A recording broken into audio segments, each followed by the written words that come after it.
ይህ የምጽአቱ ድምጽ ነው። የምስራች ታላቅ የመዘጋጀት ጥሪ። የበጉ ሰርግ ስለደረሰ ሚስቱም ራሷን ስላዘጋጀች ደስ ይበለን፣ ሐሴትም እናድርግ፣ ክብርንም ለእርሱ እናቅርብ። የዮሐንስ ራእይ ምዕራፍ 19 ቁጥር 7። ሰላም ጤና ይስጥልኝ። በመላው ዓለም ሆናችሁ የድንቅ ፍጻሜ ዝግጅቶችን በጀመም ቴሌቪዥን እንዲሁም ደግሞ በድንቅ ፍጻሜ ቲዩብ የምትከታተሉ ቤተሰቦቼ በያላችሁበት የዓለም ዳርቻ ጸጋና ሰላም ከሁላችሁ ጋር ይሁን። እንደምሰነበታችሁ። የምጽአቱ ድምጽ ነው። እኔ ወንድማችሁ አገልጋይ ያሬድ ነኝ። ዛሬ በአንድ ትምህርት መጥቻለሁ። ዛሬ ዳግም ምጽአትን እውነት የምንቃኝበትን አንድ አቅጣጫ በቀጣዮቹ ቀናት ጠንከር አድርጌ ለሚያስፈልጋለሁ። እሱም የዳግም ምጽአትን ትምህርት የምንቃኝባቸው 3 መሰረቶች አሉን። እነዛም አንደኛ ቤተክርስቲያን፣ ሁለተኛ ደግሞ እስራኤል፣ ሶስተኛ የአሕዛብ ዓለም ብዬ የምጠራው በቴክኖሎጂ፣ በፋይናንስ እና በተለያዩ ነገሮች የሚመራው ዓለም ነው። እንግዲህ ከዚህ ልቅ እኛ ራሳችንን መቃኘቱ፣ ራሳችንን መዳኘቱ፣ ራሳችንን ማየቱና ከእግዚአብሔር ሐሳብ ጋር ራሳችንን ማስማማቱ በጣም ጠቃሚ ስለሚሆን በቤተክርስቲያን ላይ አተኩሮ መማማር አስፈላጊ ነው ብዬ አምኛለሁ ማለት ነው። እንግዲህ ከእናንተ የመጡ ጥያቄዎቹ እንደዚህ በየመሃሉ መልሳለሁ። ነገር ግን እኔ ማዘጋጃቸውን ትምህርቶች ወደ እናንተ አደርሳለሁ። ክብር ለእግዚአብሔር ይሁን። በሕይወት የጠበቀን ጌታ ይባረክ። ዛሬ በማካፈላችሁ ርዕስ ላይ ሐሳቤን ከማጋራቴ በፊት የተለመዱትን ማስታወቂያዎች እነግራችኋለሁ። የድንቅ ፍጻሜ መጽሐፍ በተለያዩ የመጽሐፍ መደብሮች ላይ በአሁኑ ሰዓት ይገኛል። ስለዚህ ድንቅ ፍጻሜ መጽሐፍን ስትጠብቁ የነበራችሁ ወገኖች በኢማና እንዲሁም ደግሞ በመሰረተ ክርስቶስ የመጽሐፍ መደብር መጽሐፉ አለ። እንዲሁም በራዕይ መጽሐፍ መደብር ድንቅ ፍጻሜ መጽሐፍን ታገኛላችሁ። እንግዲህ አማዞን ላይ ያለው ፕሮሰስ እስካሁን ድረስ ባለማለቁ በጣም ይቅርታ እየጠየኩ በድጋሚ እሱ በቅርብ ጊዜ እንደሚያልቅና አማዞን ላይ መጽሐፉ እንደሚገኝ ማሳሰብ ወዳለሁ። ሌላው መደበኛ የአገልግሎት ስለተጀመረ እዚህ መገናኛ አዲስ አበባ መገናኛ በሚገኘው የጸሎት ስፍራችን ላይ ከኛ ጋር እግዚአብሔር መንግስት መስራትና ማገልገል የምትፈልጉ ወገኖቼ በፍጻሜ ዘመን እውቀት በመሙላት የእግዚአብሔርን ሐሳብ በመረዳትና በማስተዋል ከሁሉ በላይ ለጌታ ቀን በሚያዘጋጅ አገልግሎት ወደ አገልጋይነት መምጣት የምትፈልጉ ወገኖች ከኛ ጋር አብራችሁ የእግዚአብሔር መንግስት እንድትሰሩ ደግሜ ይህን ማሳሰቢያ ነግራችኋለሁኝ። እንግዲህ የጋበዝኳችሁ ነው ያለሁት። ይልቁንም በቤተክርስቲያን ያልተያዛችሁ ወገኖች ብትመጡ ከኛ ጋር አብራችሁ የእግዚአብሔር መንግስት መስራት ትችላላችሁ። ይህንን ደግሜ ያሳስባለሁ። እንግዲህ ወራዊ ፕሮግራማችን ቀጥሏል። ባለፈው ህዳር 8 ወራዊ ፕሮግራማችን እንደነበር ይታወቃል። ቀጣይ ደግሞ ታህሳስ 26 ወራዊ ጉባኤያችን ነው የሚሆነው። ወራዊ ዳግም ምጽአት ጉባኤያችን በዚሁ መገናኛ ባለ ጸሎት ስፍራችን ላይ የሚቀጥል ነው የሚሆነው። ይሄንን ጊዜው እስኪደርስ ደጋግሜ ያሳስባችኋለሁ። ከአሁኑ ግን ለታህሳስ 26 ቀጠሮ እንድትይዙ ደግሜ በጌታ ፍቅር ያሳስባችኋለሁ። በዛሬው ትምህርት ላይ እንግዲህ የመንፈስ ቅዱስ እንቅስቃሴ ወይም ደግሞ የመንፈስ ቅዱስ አገልግሎት ከዘመን ፍጻሜ አንጻር በአማኝ ህይወት ላይ በምን ሁኔታ ነው የሚገለጠው? የመንፈስ ቅዱስ ሐሳብ ምንድነው? የመንፈስ ቅዱስ አሰራር ምንድነው? የሚለውን አንዳንድ ነገሮች ለማንሳት ሞክራለሁኝ።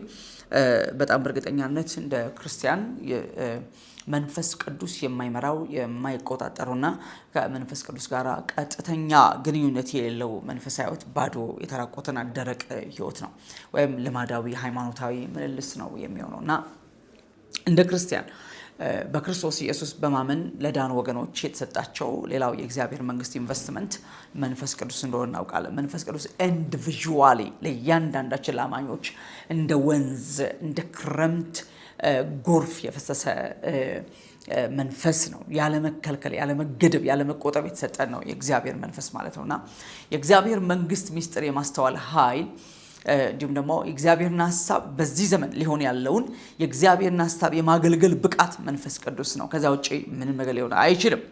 ስለዚህ መንፈስ ቅዱስ ዋነኛ ግብ ኢየሱስ ጌታ እንደሆነ መመስከርና ማረጋገጥ፣ በእርሱም አምነው ሰዎች እንዲድኑ ቃሉን በምልክቶችና በተአምራት በድንቅ እየመሰከርና እያረጋገጠ ብዙዎችን ከጨለማው ስልጣን ወደ ፍቅሩ ልጅ መንግስት ማፍለስ ዋነኛ ተልእኮ ሆኖ 2000 ዓመት በቤተክርስቲያን ላይ ሰርቷል። ከዚህ የተነሳ እንግዲህ ክርስትናን በክርስቶስ ኢየሱስ መሰረትነት ላይ ቆሞ ሌላውን ህንፃ ግን አሳምሮ የሚገነባው በወርቅ ላይ የሚገነባው አናጺ፣ በብር ላይ የሚገነባው አናጺ ወይም በከበረ ድንጋይ ላይ የሚሰራው ግንበኛ አናጺ መንፈስ ቅዱስ ነው። አርክቴክቱ መንፈስ ቅዱስ ነው ማለት ነው። የህንፃውን ዲዛይን ውበት የሚሰጠው መንፈስ ቅዱስ ነው ማለት ነው። ያለ መንፈስ ቅዱስ ክርስትናን ወይም ደግሞ በክርስቶስ ኢየሱስ ያለውን የጸጋ ህይወት ማሰብ አይቻልም። ስለዚህ በጣም አድርጎ መንፈስ ቅዱስን መጠማት፣ መንፈስ ቅዱስን መራብና ከእርሱ ጋር አብሮ እንዴት ወክ ማድረግ፣ እንዴት አድርጎ መንቀሳቀስ፣ በእያንዳንዱ የህይወት ሙቭመንት የእግዚአብሔር መንፈስ የማስተዋል ልምምድ ለእያንዳንዱ አማኝ የተሰጠ የልጅነት ስጦታ ነው ማለት ነው። መንፈስ ቅዱስ በእኛ ውስጥ በአማኞች ውስጥ የልጁ መንፈስ ተብሏል፣ ደግሞ የልጅነት መንፈስም ተብሎ ተጠርቷል። ስለዚህ አባ ብለን የምንጠራበትን የልጅነት መንፈስ ተቀበላችሁ እንጂ እንደገና ለፍርሃት የባርነት መንፈስ አልተቀበላችሁም ተብሏል ሮሜ 8:15 ላይ። በእኛ ውስጥ ያለው ኢየሱስ በመስቀል ላይ አባ ብሎ የጠራበት ያ የልጅነት መንፈስ ወይም የልጁ መንፈስ ነው በውስጣችን ያለው። አባ ብሎ እግዚአብሔር የመጥራት ብቃትና ድፍረት የመንፈስ ቅዱስ ብቃት ነው፣ ሌላ ነገር አይደለም። ሁል ጊዜ ወደ እግዚአብሔር ለመግባት ኤፌሶን 2:18 ላይ እንደተገለጠው በእርሱ ስራ በኢየሱስ የመስቀል ላይ የቤዛነት የማዳን ስራ በመንፈስ ቅዱስ ኃይል ማለት ነው ወደ አብ መግባት አግኝተናል። አብ፣ ወልድ፣ መንፈስ ቅዱስ በእርሱ በኢየሱስ ክርስቶስ ስራ በመንፈስ ቅዱስ ጸጋና ኃይል ወደ አብ መግባት አግኝተናል። ስላሴ እንደዚህ ነው የምንረዳው አዲስ ኪዳን ላይ። በህይወት ነው የምንረዳው አዲስ ኪዳን ላይ። በአምልኮ ነው የምንረዳው አዲስ ኪዳን ላይ። በመዳን ነው ስላሴን የምንረዳው አዲስ ኪዳን ላይ። ሁሉም ከኔ ጋር ቀጥተኛ አብ፣ ወልድ፣ መንፈስ ቅዱስ በቀጥታ ግንኙነት አላቸው። ነገር ግን በእያንዳንዱ እርምጃዬ ከክርስቶስ ደም ኃይል የተነሳ ከኔ ጋር ሊሰራና የእግዚአብሔር መንግስት ሐሳብ ሊፈጽም በዚህ አሁን ያለ ልክ ጌታችን ለ33 ዓመት በምድር ላይ እንደተመላለሰ ሁሉ አሁን ደግሞ በሰው ልጆች መሃል እንደ ንፋስ የሚነፍስ እንደ ታላቁ ንስር የሚበር መንፈስ ቅዱስ የተባለ ጌታ አለ። ስለዚህ እንደ ክርስቲያን ከመንፈስ ቅዱስ ጋር እንዴት ወክ ማድረግ እንደሚገባና እንዴት አድርጎ ክርስቶስ ጋር መስራት እንደሚገባ መለማመድ ያስፈልጋል። የማያልቀው መንፈሳዊ ጉዞ፣ ረጅሙ መንፈሳዊ ጉዞና ያልተገደበና ያልተለካ መንፈሳዊ እድገታችን በሙሉ በመንፈስ ቅዱስ እጅ የተያዘ ነው። እንደ ጥሩ ምርጥ ጓደኛ፣ እንደ ልብ ወዳጅ፣ እንደ ግሩም አማካሪ፣ እንደ ሞግዚት አሳዳጊ መንፈስ ቅዱስ ወላጅ ሆኖ ከኛ ጋር ወዳጅ ሆኖ አብሮን አለ ማለት ነው። መንፈስ ቅዱስን አማኝ በግል ህይወቱ ላይ፣ በአገልግሎት ህይወቱ ላይ፣ በአምልኮ ህይወቱ ላይ፣ በማህበራዊ ህይወቱ ላይ ሊለማመደው ይገባል ማለት ነው። ይህ ስላችሁ ማቀለል ማለት እንዳልሆነ በጣም ግልጥ ነው። ቅርበቱን፣ ወዳጅነቱን፣ ግልጽነቱን፣ ትህትናውን፣ ደግነቱን፣ መሪነቱን፣ መካሪነቱን፣ አጽናኝነቱን እያስረገጥኩ ነው ያለኩት። ከማንም በላይ ቅርብ ነው። ከማንም በላይ ወዳጅ ነው። ከማንም በላይ አዋቂ ነው። ከማንም በላይ ጠቢብ ነው። ከማንም በላይ ብርቱና ኃያል ነው። ከማንም በላይ ዘላለም ማስተዋልና እውቀት ነው። ስለዚህ እንግዲህ ከዘመን ፍጻሜ አንጻር ነው አሁን ያልኩት። እንግዲህ በአማኝ ህይወት ላይ አጠቃላይ የህይወት ስርዓት ላይ መንፈስ ቅዱስ ያለውን ያልተገደበ የህይወት ምሬትና ቁጥጥር ነው እየተናገርኩ ያለሁት። በመንፈስ ቅዱስ ቁጥጥር ውስጥ የማይሆን አማኝ ወይ በራሱ አእምሮ ቁጥጥር ውስጥ ነው ያለው። አንዳንድ ጊዜ ግን ከራሱ አእምሮ ውጪ በሌላ አእምሮ ቁጥጥር ውስጥ ገብቷል ማለት ነው። ይህ ማለት የጨለማው ዓለምም አንድ ነገር ነው ያለው፣ ሐሳብ፣ ዕውቀት ነው ያለው። ስለዚህ ሰው በሶስት ነገር ሊመራ ይችላል። አንድ፣ በእግዚአብሔር መንፈስ ሊመራ ይችላል። ይሄ የመንፈሳውያን ሰዎች መንገድ ነው። ሮሜ 8:14 ላይ የሚለው ይሄን ነው። በእግዚአብሔር መንፈስ የሚመሩ ሁሉ እነዚህ የእግዚአብሔር ልጆች ናቸውና። ሁለተኛው ደግሞ እንደ ሰው በመንፈስ ሳይሆን በአእምሮ ክፉና ደጉን እየለዩ መመራት ነው። በህሊና መዳኘት ነው። ጥሩ ነው መጥፎ ነው እያሉ ማድረግ ነው። ይህን እንግዲህ ማመን አይጠይቅም። አእምሮ ያለው ጤናማ አእምሮ ያለው ህሊና ያለው በሙሉ በዚህ ህግ ይተዳደራል። ሌላውና ሶስተኛው ግን በጠላት አእምሮ ወይም ዕውቀት ወይም ሐሳብ ቁጥጥር ውስጥ መግባትና በክፋት መጓደድ፣ በአመጽ መጓደድ፣ በጥላቻ መሞላት፣ በቂምና በቀል መታጠር፣ በራስ ወዳድነትና ስግብግብነት መስከር፣ ክብርን፣ ዝናን፣ ባለጠግነትን በመጠማት ቀንና ሌሊት እንቅልፍ ማጣት፣ እነዚህ ደግሞ በጨለማው ዓለም ቁጥጥር ሰው ሲሆን የሚሆናቸው ማንነቶች ናቸው። ኃጢአት ሳይመርጥ ያደርጋል ማለት ነው። ይሄ ሰው ኃጢአትን እንኳን ኃጢአት ብሎ ለማሰብ ለመናገር አይደለም ለማሰብ አቅም የለውም። ለምን? ኦልሬዲ በሱ አእምሮ እያሰበ ያለው ሌላ ነው። በሱ አእምሮ እየሰራ ያለው እያስተናገደ እያዘዘ ያለው ሌላ ስለሆነ ማለት ነው። ስለዚህ ከዘመን ፍጻሜ አንጻር በአማኝ ሕይወት ላይ እና በቤተክርስቲያን አጠቃላይ ሕይወት ላይ መንፈስ ቅዱስ ያለው ሚና ምንድን ነው የሚለውን ነገር አጠር አድርጌ ለማየት የምፈልገው እሱ ነው። ሐዋርያው ጳውሎስ በሮሜ መልእክቱ ምዕራፍ 8 ላይ እርሱም ብቻ አይደለም፣ ቁጥር 23 ላይ እርሱም ብቻ አይደለም፣ እርሱ የሚለው ከላይ እየተናገረ የመጣውን ፍጥረትን ነው። አጠቃላይ ፍጥረት ዓለም ወይም ዩኒቨርስን ነው የሚናገረው። ቁጥር 23 ላይ እርሱም ብቻ አይደለም ሲል ከላይ ሲዘረዝር የነበረው the universe, the whole universe አጠቃላይ አጽናፈ ዓለሙ በሙሉ በምጥ ተይዟል ነው የሚለው፣ በጭንቅ ተይዟል ነው የሚለው፣ በሐዘን ተውጧል ነው የሚለው፣ በባርነት ታስሯል ነው የሚለው፣ ለጥፋት ቀርቧል ነው የሚለው። ቁጥር ከ23 በላይ ማለት ነው። ቁጥር 18 ጀምሮ እያነበብነው ስንመጣ ከዛ በኋላ እርሱም ብቻ አይደለም ይልና ቁጥር 23 ላይ ነገር ግን ይላል የመንፈስ በኩራት ያለን ራሳችን ደግሞ ይላል። ፍጥረት ብቻ አይደለም ይልና ነገር ግን የመንፈስ በኩራት ያለን ራሳችን ማለት አማኞች ማለት ነው።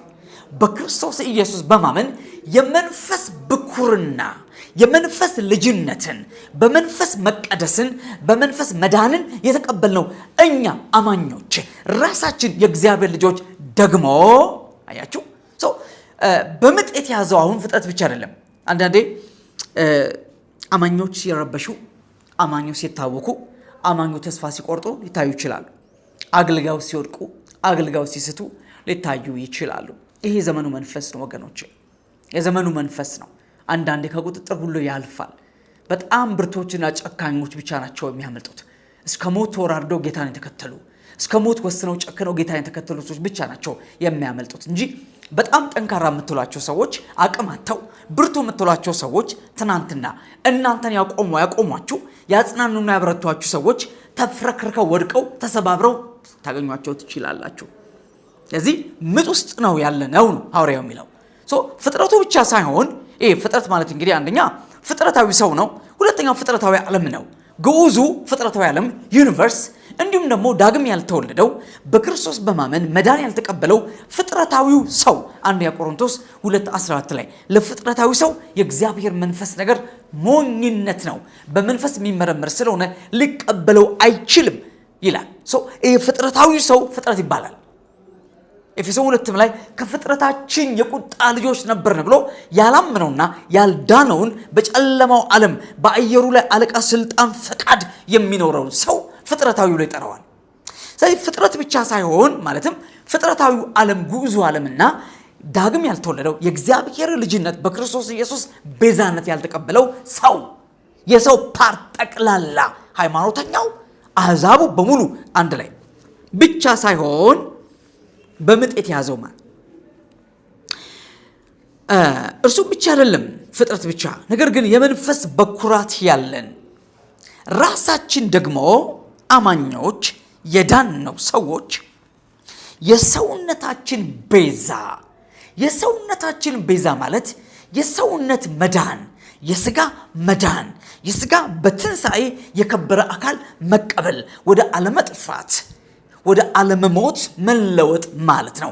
ሰውነት የሚለው ስጋ ቦዲ ወይም ማለት ነው። የሰውነታችን ቤዛ የሆነውን ልጅነት አሁን ያገኘነው ልጅነታችን ሰውነታችንን የሚጠቀልልበት አሁን የተቀበልነው ልጅነት የመንፈስ ብኩርና ስጋችንን የሚወርስበት ለስጋ የሚተርፍበት ስጋን የሚቀድስበት ማለት ነው። ይገርማል። ስለዚህ የሰውነታችን ቤዛ የሆነውን ልጅነት እየተጠባበቅን ራሳችን እንግዲህ ራሳችን የሚለውን ደገመው ቀደም የመንፈስ በኩራት ያለን ራሳችን አሁን ደግሞ እየተጠባበቅን ራሳችን በውስጣችን እንቃትታለን። እንግዲህ ምናልባት ከዚህ በፊት ደግሜ በስራውት ቪዲዮ ላይ በዚህ ምዕራፍ 8 ሮሜ 8:19 ላይ የፍጥረት ናፍቆት የእግዚአብሔር ልጆች መገለጥ ይጠባበቃል የሚለውን ቃል በጣም ብዙ ሰዎች በመላው ዓለም በኢትዮጵያ ላይ ብቻ አይደለም ሌላውም ዓለም ላይ ያሉ ትልቅ የሚባሉ አገልጋዮች እኛን የምንገለጠው አሁን ስለዚህ ውጡና ተገለጡ የሚል ክሌም ያነሳሉ። ይሄን ጥቅስ ጠቅሰው ሮሜ 8:19 ጠቅሰው ፍጥረት የሚጠብቀው እኛ ነው ወተን እንገለጥ የሚል ነገር አለ ነው አይልም ቃሉ የሚለው እኔ አሁን ወጥቼ መገለጥበትን መገለጥ አለ የሚያወራው። ሲጀምር አሁን ወጣችሁ ግለጡ እንጂ ተገለጡም አልተባለም። አሁን ምንገልጠው ጌታ ነው ያለ እንጂ ምንገልጠው ማንነትም የለንም። ገና አልከበርንማ። እንደማንኛውም ሰው ምንራብ፣ በኃጢአት ምንፈተን፣ ምንደክም፣ ምንዝል፣ ምንወርቅና ምንነሳነን። አሁን ግለጡ ነው የተባለ ማንን? በስጋ የተገለጠውን ደግሞ በክብር ሊገለጥ ያለውን የክብር ንጉሥ ኢየሱስን ግለጡ ነው የተባለው እንጂ ተገለጡ አልተባለም። ስለዚህ ምናልባት እንግዲህ ውጡና ተገለጡ እናንተ ናችሁ የምትጠብቁት የሚለው ስብከት ፖስት ሚሊኒያሊዝም አስተምሮ ወይም ቲንኪንግ ቶት ያለው ነው። ፖስት ሚሊኒያሊዝም ቲንኪንግ ማለት 1000 ዓመት እኛ ከነገስን በኋላ ክርስቶስ ይመጣል። 1000 ዓመት ምድርን ከገዛን በኋላ ክርስቶስ ይመጣል። 1000 ዓመት ምድርን ከለወጥን በኋላ ክርስቶስ ይመጣል። ካሸነፍንና ከገዛን በኋላ በምድር ላይ ከተገለጥን በኋላ ክርስቶስ ይመጣል የሚል እንጂ ከክርስቶስ መምጣት በኋላ 1000 ዓመት የለም የሚል አስተሳሰብ ነው ፖስት ሚሊኒያሊዝም ቲንኪንግ ማለት። ይህ አስተሳሰብ እንግዲህ ወደ ፖስት ሚሊኒያሊዝም የሄደ ነው። ወደ ፖስት ሚሊኒያሊዝም ቲንኪንግ የሄደ ነው። ድረ 1000 ዓመት ማለት ነው። ጌታ ኢየሱስ መጣው ከ1000 ዓመት በኋላ ነው እንጂ ከ1000 ዓመት በፊት መጥቶ በክርስቶስ መምጣት 1000 ዓመት አይመሰረትም። ይልቁንም 1000 ዓመት እኛ ንግስና እኛ እንገለጥና አሸናፊዋ ቤተክርስቲያን ትወጣና ምድርን ትወርስና ትቀድስና ታስማማና ታስተካክልና ዓለምን ሰላም ካደረገች በኋላ በዚህ በተደላደለ ዓለም ላይ ኢየሱስ ይመጣል የሚለው ፖስት ሚሊኒያሊዝም።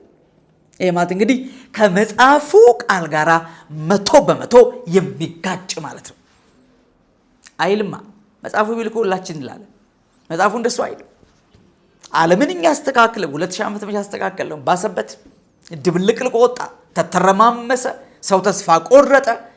አውሮፓ የለ፣ አሜሪካ የለ፣ ስካንዲኔቪያ የለ፣ አውስትራሊያ የትም የለም፣ አፍሪካ የለ፣ ኢትዮጵያ የለ፣ ሁሉ በፍራስትሬሽን ውስጥ ነው ያለው። ከነገ ዛሬ ዓለም ላይ ምን ይመጣባት ይሆን የሚል የጦርነት ስጋት ያውም የኒኩለር ጦርነት ስጋት ነው ዓለም ላይ ያለው።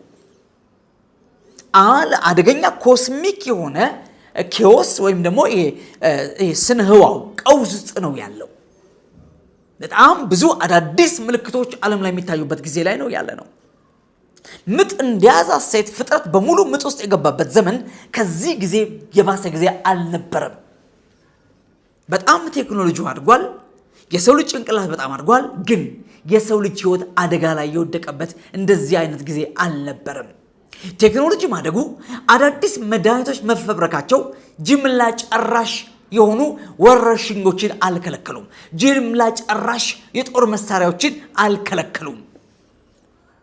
በጣም ብርቱ የሆኑ የተፈጥሮና ሰው ሰራሽ አደጋዎችን አልከለከሉም። እነዚህ አደጋዎች አሜሪካ ለአውሮፓ እያጠለቀለቁ ነው ያሉት። የጎርፍ ማጥለቅለቅ፣ የመሬት መንቀጥቀጥ፣ የእሳት አደጋ፣ ሰደድ እሳት፣ እሳተ ገሞራ። ወገኖቼ ምን ዓለም ላይ ምን እያልመጣለ ነገር አለ? ሁሉም ነገር ቴብል ላይ ነው ያለው። በቃ አሁን የትም ሀገር ስለሆነ ሰው ሴፍ አይደለም። ሴፍ ፕሌስ ኢዝ ጋድ። ሰው እግዚአብሔር ጋር ስለተጠጋ ብቻ ሰላም ይሆናል። ከእግዚአብሔር ጋር ያደረ ነፍሱን ለታመነ ፈጣሪ የሰጠ በክርስቶስ ኢየሱስ መዳኑን ያረጋገጠ ብቻ ሴፍ ነው። አለቀ። ምክንያቱም you can die ኤኒ ሞመንት ኤኒ ታይም በየትኛውም ሰዓት ልትሞት ትችላለህ። በየትኛውም ሰዓት ልትሞቺ ትችያለሽ። ዛሬ ስለ መውጣታችን እንጂ ስለ መግባታችን እርግጠኛ አይደለም። ምንም አሁን ማውራው ነገር እውነት ነው። የተጋነነ ጭምር የተቀነሰ ነገር የለበትም። ሟርት አይደለም። ዓለም በከፍተኛ አደጋ ውስጥ ነው ያለችው። ስለዚህ ፖስት ሚሊኒያሊዝም በአንደኛውና በሁለተኛው የዓለም ጦርነት ብቻ አይደለም ውሸት መሆኑ ስህተት መሆኑ የተረጋገጠው። ይልቁንም አሁን ሞር ኤንድ ሞር ፖስት ሚሊኒያሊዝም ስህተት እንደሆነ ተረጋግጧል። ጌታ ነው ምድርን ሰላም የሚያደርጋት። የኢየሱስ መምጣት ነው የሰው ልጅን ከጥፋት የሚያድነው። የኢየሱስ መገለጥ ነው የሰው ልጅን ከሞት የሚያድነው። ምናልባት ጌታ እንደተናገረው ቀኖቹ ባያጥሩ ኖሮ ስጋ የለበሰ ሁሉ ባልዳን ነበር እንዳለ የሰው ልጅን ሙልጭ አርጎ ከምድር ላይ ያጠፋ የሚችል መከራ ወደ ዓለም እየመጣ ነው ያለው። ኢሳይያስም ዘር ባያስቀርል ኖሮ እንደ ሰዶም በሆነን ገሞራንም በመሰል እንዳለ ሁሉ እግዚአብሔር ለዘር ሰዎችን ያስቀራል እንጂ ዘመኑ እስከዚህ ድረስ ከባድ ነው። እንደ ሰዶም ድርግም አርጎ የሚያጠፋ መከራ ነው ወደ ዓለም እየመጣ ያለው። እዚህ በፖስት ሚሊኒያሊዝም ትንሽ ውጣና ተገለጥ ለማንም ሰው ጥቅም የለው። ዛሬ ሰው ከጣሰም ከጠረመሰም ኃጢአትን ከጣሰ ከጠረመሰ ያሸልመዋል። ቢያንስ በሰማይ ሽልማት አለው፣ ክብር አለው። እዚህ ዓለም መቼስ ኃጢአትን በመስማማት እንጂ ኃጢአትን ቢብ ማለት ክብር የለም። አመፅን ቢብ ማለት ክብር የለም። ከውስጥ እስከ ውጭ ድረስ ተመሳስሎ ዋሽቶ ተሸነጋግሎ በመኖር ብቻ ነው ሰው የሚቀጥለው። ማያምንበትን አውርቶ አስመስሎ የሚኖርበት ዘመን ላይ ደርሰናል። ስለዚህ ኃጢአት ወደ ዋንጫው ጫፍ ደርሶ ነው ያለው ኃጢአት፣ አመፅ። ስለዚህ ፖስት ሚሊኒያሊዝም ቲንኪንግ ላይ ያሉ ሰዎች ናቸው ይህን ጥቅስ በዚህ መልኩ የሚጠቅሱት እንጂ ፖስት ሚሊኒያሊዝም ልክ ነው ማለት አይደለም። ፍጥረት ናፍቆት እግዚአብሔር ልጅ መገለጥ ይጠባበቃል የሚለው ቃል ቁጥር 18 ላይ ከፍ ብለን ብናነበው ለኛ የሚገለጥ ዘንድ ካለው ክብር ጋር ቢመዛዘን የአሁኑ ዘመን ስቃይ ምንም እንዳይደለ አስባለሁ በማለት ገና የሚገለጥ ክብር አለ ነው የሚለው። ስለዚህ የፍጥረት ናፍቆት እግዚአብሔር ልጆች መገለጥ ይጠባበቃል ሲል በዛ ክብር መገለጥ ነው። ያ ክብር ደግሞ የክብር ጌታ ክርስቶስ ሲመጣ የምንገለጥበት መገለጥ ነው እንጂ ዛሬ ወጥተህ የምትገለጥበት አለ። ዛሬ ወጥተህ ትገልጣለህ፣ ትገልጫለሽ፣ ያዳነህን ትገልጣለህ፣ ህይወት ትገልጫለሽ። ስለዚህ እንግዲህ የመጀመሪያው ነገር ይሄ ከዚህ ቃል ጋር ተነስተን ስናይ የመንፈስ በኩራት በመንፈስ ቅዱስ ዳግም በመወለድ ልጅነትን ያገኘን እኛ ራሳችን የሰውነታችን ቤዛ የሆኑ ልጅነት እየተጠባበቀን በውስጣችን እናደርጋለን እንቃታለን የሚለው በተስፋ ድነናል። ነገር ግን ተስፋ የሚደረግበት ነገር ቢታይ ተስፋ አይደለም፣ ያው ማን ተስፋ ያደርገዋል ይላል ቁጥር 24-25 ላይ የማናየውን ግን ተስፋ የምናደርገው በትዕግስት እንጠባበቃለን በማለት ይገለጽ ዘንድ ያለውን ክብር ተስፋ ብናደርግ ነው የሚለው። ስለዚህ መንፈስ ቅዱስ ስሙ ራሱ የተስፋ መንፈስ ተብሎ ይጠራል። የተስፋ መንፈስ እዚህ በውስጣችን ምን አለ? ተስፋ የሚያደርግ መንፈስ አለ። የሚገለጠውን ክብር የሚናፍቅ መንፈስ አለ። ወደዛ ክብር የሚያንደረድር መንፈስ አለ ማለት ነው። ይሄ ድካም አለበት ማለት ነው። አያችሁ፣ ስጋ ልጅነት ስላላገኘ ይጫናል። ስጋ ወደ ስጋ ይስባል፣ ወደ ዓለም ይስባል። በዚህ ውስጥ የመንፈስ ቅዱስ ስራ በአማኝ ህይወት ላይ ምንድነው ብለን ስንል ቁጥር 26 እና 27 ላይ ቀጥሎ ከዛው ሐሳቡ እንዲሁም ደግሞ መንፈስ ድካማችን ያግዛል። የትኛውን ድካም ስንል ቅድም ያየነውን ቤዛነት ያልተቀበለ የስጋን ድካም ማለት ነው። ልጅነት ያልተቀበለ የሰው ልጅ ሆነ እንደ ሰው የሚያስብ የስጋን ድካም ማለት ነው። የሰማይን ፈቃድና ሐሳብ ሳይሆን የራሱን ፈቃድ ለማድረግ የሚጓጓ የሚከጀልና ወደ ዓለም የሚሳብ የስጋን ፈቃድ ማለት ነው። ስለዚህ መንፈስ ድካማችን ያግዛል። እንዲሁ እንዴት እንድንጸልይ እንደሚገባን አናውቅምና ነገር ግን መንፈስ ራሱ በማይነገር መቃተት ምን ያደርጋል? ይማልድልናል። ስለዚህ ቅድም እንግዲህ የሚቃተት ብለን እኛ ራሳችን በውስጣችን እንቃታለን። ፍጥረት ይቃታል። ሶስተኛው ቃታች መንፈስ ቅዱስ ነው። ስለዚህ የፍጥረት መቃተት ነፃ የሚወጣው የኛ መቃተት ሲመለስ ነው። እዚህ መንፈስ ቅዱስ የሚቃትተው ምንድነው? እንደ እግዚአብሔር ፈቃድ ነው የሚቃትተው። የእግዚአብሔር ፈቃድ ምንድነው ታዲያ ወገኖች? ስለዚህ የእግዚአብሔር ፈቃድ ምን እንደሆነ በዚህ በኤፌሶን መልእክት ምዕራፍ 1 ቁጥር 10 ላይ በዘመን ፍጻሜ ይደረግ ዘንድ ያለው ሐሳቡ በሰማይና በምድር ያለው ሁሉ በክርስቶስ ለመጠቅለል ነው ይላል። እዚህ በክርስቶስ ምን ለማድረግ ነው? ለመጠቅለል ነው። ምን ማለት ነው በክርስቶስ ለመጠቅለል ማለት? ቁጥር 10 ላይ በዘመን ፍጻሜ ይደረግ ዘንድ ያለው ሐሳቡ በሰማይና በምድር ያለው ሁሉ በክርስቶስ ለመጠቅለል ነው ካለ በኋላ ቁጥር 13 ላይ መጥቶ እናንተ ደግሞ የእውነትን ቃል ይሁን የመዳናችሁን ወንጌል ሰምታችሁ ደግሞ በክርስቶስ አምናችሁ በተስፋው መንፈስ በመንፈስ ቅዱስ ታተማችሁ ይላል። ቅድም ተናገር ያለው መንፈስ ቅዱስ የተስፋ መንፈስ ይባላል። የታተምንበት መንፈስ ለቤዛ ቀን የታተምንበት መንፈስ 4:28 ላይ ለቤዛ ቀን የታተማችሁበት ቅዱስ መንፈስ አታሳዝኑ ይላል። መንፈስ ቅዱስ ለቤዛ ቀን የታተምንበት ነው። የተስፋ መንፈስ የቤዛ ቀን ማለት የስጋ የመዳን ቀን ማለት ነው። ርስት የስጋ ርስት የሚገለጥበት ክብር የሚገለጥበት ቀን ማለት ነው። እዚህ መንፈስ ቅዱስ ወደዛ ቀን የሚያንደረድረን ማለት ነውና እርሱም የርስታችን መያዣ ነው አለ። ማን የርስታችን መያዣ? መንፈስ። ርስታችን ምንድነው? የሚገለጠው ርስት ነው። የስጋ ርስት ነው። መንፈስ ኦልሬዲ በአብ ቀኝ ተቀምጧል። ስጋ ግን የሰው ልጅ ስለሆነ መቃብር ነው የሚያወርደው። ይሄንን ከመቃብር አውጥቶ ከመዋቲነት አውጥቶ ከጠፊነት አውጥቶ የማይጠፋ የማያልፍ የማይሞት የልጁን የክርስቶስን መልክ የሚመስል የትንሣኤ አካል ያገኝ ዘንድ ማለት ነው። የሚገለጠው ርስት ይሄ ነው። የስጋ ርስት ነው የሚገለጠው። የስጋ ልጅነት ነው የሚገለጠው ወገኖቼ። እዚህ መንፈስ ቅዱስ ምንድነው የሚያደርገው? የርስታችን መያዣ ነው። ቀብድ ማለት ነው። መያዣ ማለት ምንድነው? ቀብድ ማለት ነው። ስጋ ለሚቀበለው ልጅነት ወይም ክብር የትንሣኤ ህይወት አሁን በዚህ ስጋ ላይ አድሮ መንፈስ ቅዱስ መስራቱ፣ መስበኩ፣ ማስተማሩ፣ መፈወሱ፣ ማዳኑ በዚህ ሰውነታችን ላይ መፍሰሱ ለሰውነታችን ልጅነት አይሰጠውም። ዳግም መወለድ ስላለበት ቀብድ ነው ይሄ የተሰጠው ማለት ነው። ወደፊት ለሚያገኘው የከበረ ነገር አሁን የክብር መንፈስ በእኛ ላይ የተስፋ መንፈስ ሆኖ ይሰራል ማለት ነውና ስለዚህ ምን አለ?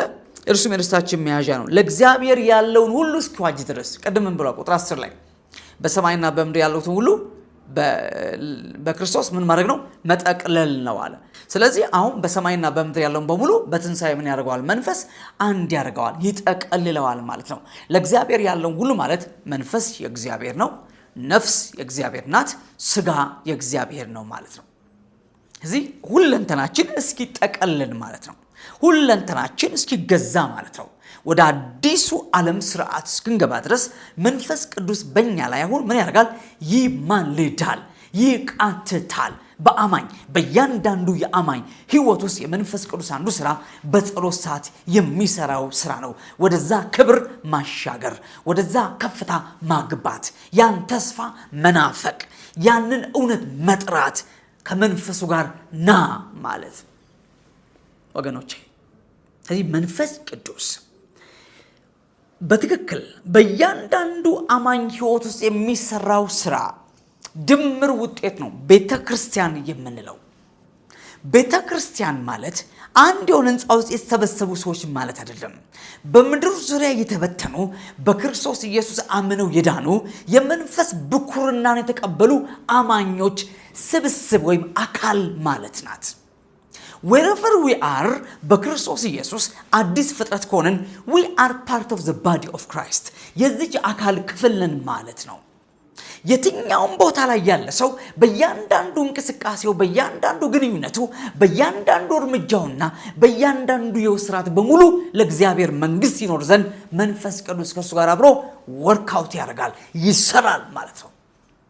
ይሄ ነው እንግዲህ የመንፈስ ቅዱስን ምሪት፣ የመንፈስ ቅዱስን አጽናኝነት፣ የመንፈስ ቅዱስን መካርነት፣ የመንፈስ ቅዱስን ኃይል እና ጸጋ ተቀብሎ የመኖር የህይወት ልምምድ አማኝ ያስፈልገዋል። ይሄም ቅድም እንዳልኩት ለቤዛ ቀን ታተማችሁበት። የቤዛ ቀን ማለት ቅድም እንዳልኩት የመንፈስ በኩራት ያገኘንኛ ስጋ ልጅነትን የሚያገኝበት ቀን ነው የቤዛ ቀን፣ ወይንም የርስት መገለጥ ቀን ይባላል። እሱ ርስት የሚገለጥበት ቀን ቀብዶ ነው። በዚህ ስጋ ላይ ያደረ መንፈስ ቅዱስ ስጋን በማስነሳት እዚህ ሮሜ 8:11 ላይ አሁንም ተመሳሳይ ቃል እናገኛለን። ሮሜ 8:11 ላይ ነገር ግን ኢየሱስን ከሙታን ያስነሳው የእርሱ መንፈስ ማነሱ? የአብ መንፈስ ቅዱስ ማለት ነው። ነገር ግን ኢየሱስን ከሙታን ያስነሳው የእርሱ መንፈስ በእናንተ ዘንድ ቢኖር ክርስቶስ ኢየሱስን ከሙታን ያስነሳው እርሱ አብ በእናንተ በሚኖር በመንፈስ ቅዱስ ለሚሞተው ሰውነታችሁ ምን ይሰጠዋል? ሕይወት ይሰጠዋል። አሁንም ይህም ቃል ልክ እንደ ሮሜ 8:19 አሁን ሕይወት ይሰጠዋል የሚል ትርጉም ነው ያለው። ግን ክርስቶስን እንዳስነሳ ሁሉ ያስነሳችኋለሁ፣ ስጋን ያስነሳዋለሁ። ይሄ ማለት ግን አሁን መንፈስ ቅዱስ በሰውነቱ ውስጥ የሚመላለስ ሰው ከመንፈስ ቅዱስ ጋር ወክ የሚያደርግ ሰው ጤነኛ አይሆንም ማለት አይደለም። በደንብ ጤነኛ ነው። ዘመኑ አይረዝምም ማለት አይደለም፣ ይረዝማል። ደስተኛ አይሆንም ማለት አይደለም ነው። ሰላም የለውም ማለት አለው። በሚታወቅ ሰላም ማይታወቅ በሚታወቅ ዓለም የማይታወቅ ሰላም አለ። በተበጠበጠ ዓለም ውስጥ ደስተኛ ሰው ይሆናል። ለምን? የደስታ ምንጭ የሰላሙ ምንጭ መንፈስ ቅዱስ ስለሆነ ማለት ነው ወገኖቼ።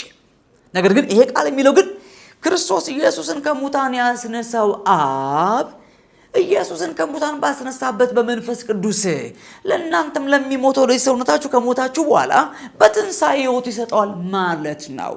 ሕይወት ይሰጣል። መንፈስ ቅዱስ የሕይወት መንፈስ ነው። የሕይወት መንፈስ ነው። ሕይወት የሚሰጥ መንፈስ ነው። አሁን እንኳን ራሱ ሕይወት ይሰጣል። ተላላፊ ነገር ወደ እናንተ እንዳይመጣ በዙሪያችሁ የሚንቀለቀል እሳት ይሆናል። የሚነድ ፋና ይሆናል። ምናልባት መንፈስ ቅዱስ ያለውን ሰው ጠላት ሲመለከተው በተለየ ሁኔታ እንደሚያው ግልጽ ነው። በጸሎት ሕይወት የሚመላለስ በቅድስና የሚኖር በእግዚአብሔር ቃል የተሞላው ሰው ጠላት እንደፈለገ ሊደፍረው አይችልም። ሊጠጋጋው ሊተሻሸው አይችልም። የሚበላ እሳት ሆኗል። ሰው ራሱ ወደ እሳትነት እየተቀየረ ነው ያለው። ወደ ፋየርነት እየተቀየረ ነው ያለው። የጳውሎስን የልብሱን ቁራጭ ወስደው በሽተኞችን ይፈውስ ነበር። ፋየሩ እዛ ደርሶ ነበር። እሳቱ እዛ ጋር ገብቶ ነበር። ልብሱ ላይ የጴጥሮስ ጥላ ያስነሳ ነበር። ጥላው ላይ ደርሶ ነበር እሳቱ። አለቀ። ዳስ ሆሊ ስፒሪት መንፈስ ቅዱስ ለእግዚአብሔር በመለየት በመቀደስ ኮንሰክሬት በመሆን የሚሆን ወገኖቼ። እዚህ መንፈስ ቅዱስ የሚያደርገው ነገር ይሄ ነው። ድካምን ማገዝ ነው። ከድካም ማውጣት ነው። ከዚህ ደካማ ዓለም ስርዓት ጋር እንዳንጣበቅ በማድረግ በእግዚአብሔር ፈቃድ ውስጥ እንድንገኝ ፈቃዱ እንድንጸልይ በፈቃዱ እንድንመላለስ ያደርገናል። ይሄ በእያንዳንዱ አማኝ ሕይወት የመንፈስ ቅዱስ ዋነኛና ቀዳሚ ተግባር ነው። ይሄን ላሳስባችሁ የምወደው በዚህ ጉዳይ ላይ አሁን ማጠንክሬ ቀጥላለሁ። ዛሬ መንፈስ ቅዱስ አማኝን ከድካሙ እያወጣ እያበረታ ለጌታ ቀን ያዘጋጀዋል። በክብር የሚገለጥበት ቀን ያዘጋጀዋል። ለርስት ቀን ያዘጋጀዋል። ለቤዛ ቀን ያዘጋጀዋል የሚለው ያዙልኝ። ጸጋና ሰላም ከሁላችሁ ጋር ይሁን። መገናኛ ባለው ጸሎት ስፍራችን ላይ ከኛ ጋር እግዚአብሔር መንግስት መስራት የምትፈልጉ ወገኖቼ በሩ ክፍት ነው። እዚህ ስክሪን ላይ በሚገኙ ስልክ ደውላችሁ በትክክል ብትመጡ እንቀበላችኋለን። አብረን እግዚአብሔር መንግስት እንሰራለን። ታገለግላላችሁ። በጌታ በኢየሱስ ክርስቶስ ያው ስም ተባረኩ። ኢየሱስ ክርስቶስ ይመጣል። ማራናታ።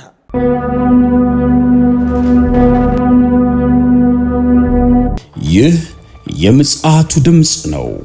የምስራች ታላቅ የመዘጋጀት ጥሪ። የበጉ ሰርግ ስለደረሰ ሚስቱም ራሷን ስላዘጋጀች ደስ ይበለን፣ ሐሴትም እናድርግ፣ ክብርንም ለእርሱ እናቅርብ። የዮሐንስ ራእይ ምዕራፍ 19 ቁጥር 7። አገልግሎቱን ለመደገፍ ለምትሹ በኢትዮጵያ ንግድ ባንክ መሳያ ፎር ኦል ኢንተርናሽናል ሚኒስትሪ የባንክ አካውንት ቁጥር 1046 31 29 65 8። ኢየሱስ እንደተናገረው በቶሎ ይመጣል። መሳያ ፎር ኦል ኢንተርናሽናል ሚኒስትሪ